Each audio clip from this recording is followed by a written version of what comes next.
भगवान शिव की भक्तिमय कथा। भगवान शिव और माता माता पार्वती कैलाश पर्वत पर निवास करते थे।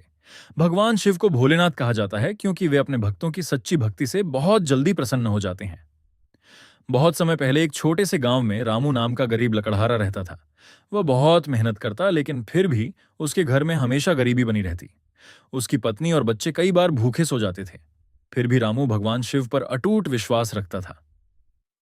हर सुबह वह जंगल जाने से पहले शिव मंदिर जाता, वहां जल चढ़ाता और ओम नमः शिवाय का जाप करता।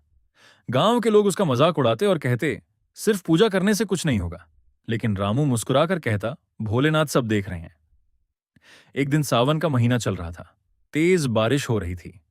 रामू जंगल में लकड़ी काटने गया, लेकिन बारिश इतनी बढ़ गई कि वह रास्ता भूल गया। रात होने लगी और जंगल में डरावनी आवाजें आने लगीं। भूखा प्यासा रामू एक पेड़ के नीचे बैठ गया।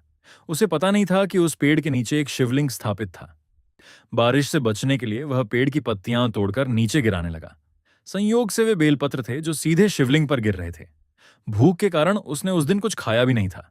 इस प्रकार अनजाने में उसका व्रत और पूजा दोनों हो गए। आधी रात को अचानक वहां तेज प्रकाश प्रकट हुआ। सामने स्वयं भगवान शिव खड़े थे। जटाओं में गंगा, माथे पर चंद्रमा और गले में सर्प देखकर रामू आश्चर्यचकित रह गया। वह डरते हुए उनके चरणों में गिर पड़ा। भगवान शिव मुस्कुराकर बोले, वत्स, मैं तुम्हारी सच्ची भक्ति से बहुत प्रसन्न हूं। तुमने बिना किसी स्वार्थ के हमेशा मेरा स्मरण किया है। आज अनजाने में भी तुमने मेरी विशेष पूजा कर दी। रामू की आंखों से आंसू बहने लगे। उसने कहा, प्रभु, मुझे धन नहीं चाहिए, बस मेरे परिवार को कभी भूखा मत रखना। भगवान शिव उसकी सरलता देखकर और भी प्रसन्न हुए।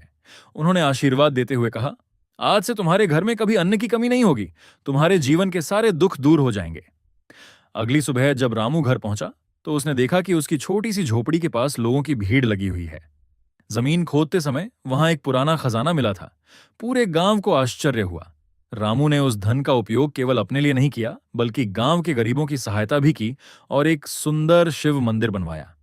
धीरे धीरे उसका गांव सुखी और समृद्ध हो गया। लोग समझ गए कि सच्ची श्रद्धा और भक्ति कभी व्यर्थ नहीं जाती।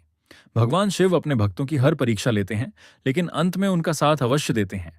इस कथा से हमें शिक्षा मिलती है कि सच्चे मन से की गई भक्ति, ईमानदारी और विश्वास जीवन के बड़े से बड़े दुख को दूर कर सकते हैं। भोलेनाथ अपने भक्तों पर हमेशा कृपा बरसाते हैं।